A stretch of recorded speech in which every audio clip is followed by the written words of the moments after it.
सहायता की आवश्यकता नहीं। अब अपने की शरण में जाकर अपने देश और राक्षस जाति का नाश होने से बचा लीजिए। बस!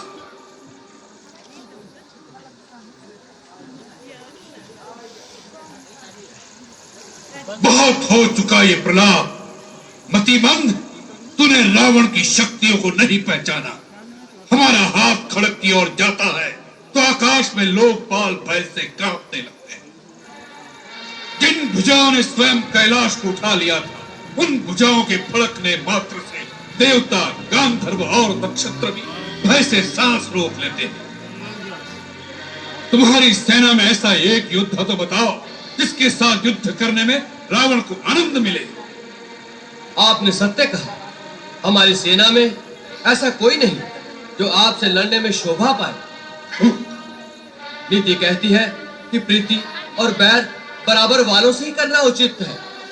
आप जैसा पापी, कामी, स्त्री लोलू तो छुपकर धोखे से, क्रोध से डरे। रावण रावण कितनी बार इस नाम को दोहराएंगे महाराज? मैं ये जानना चाहता हूँ कि जगत में कितने रावण हैं। मैंने कितने ही रावणों के नाम अपने कानों से सुन रखे हैं। महाराज, इनमें से आप कौन से रावण हैं? एक रावण तो मैंने सुना है कि वो राजा बाली को जीतने पाताल में गया था। वहां बच्चों ने उसे घुड़साल में बांधकर बहुत पीटा था। तब बाली ने ही उसे दया करके छुड़वा दिए। और एक रावण के विषय में मैंने सुना है कि सहस्त्रबाहु ने एक जंतु की भांति कीड़ा समझकर पकड़ लिया था। तब पुलस्त मुनि ने उसे छुड़वा लिया था। महाराज, ये बेचारे आपकी शक्ति मुझे क्या दिखाएंगे? मैं आपको अपनी शक्ति दिखाता हूं।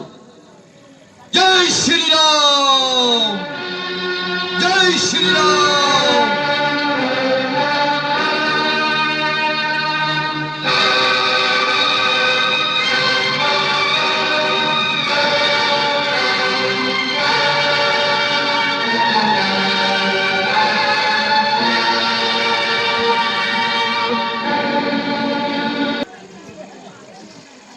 हे लंकेश, यदि आपको अपने योद्धाओं की शक्ति पर बड़ा मान है तो मैं श्री राम की ओर से आपके समस्त योद्धाओं के इस दरबार में जमा देता हूं।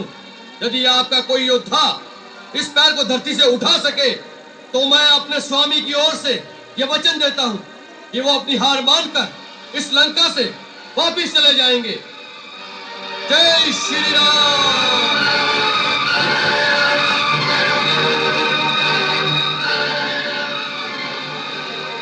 समुझ प्रताप राम का पिक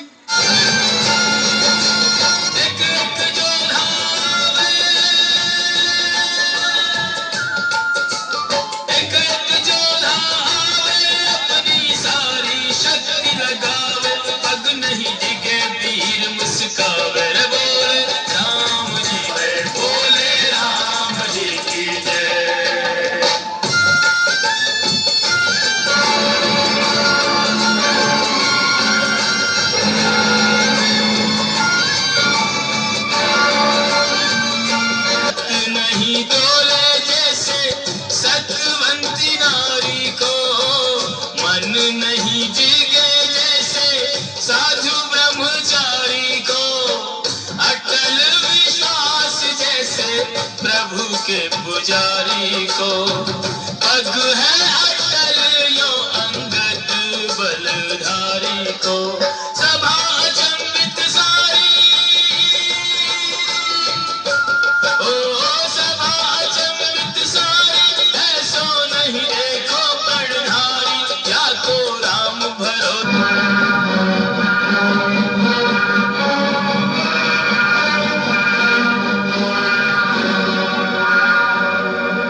चरण पकड़ने हैं तो जाकर श्री राम के चरण पकड़, जिनके चरणों में मुक्ति का द्वार है।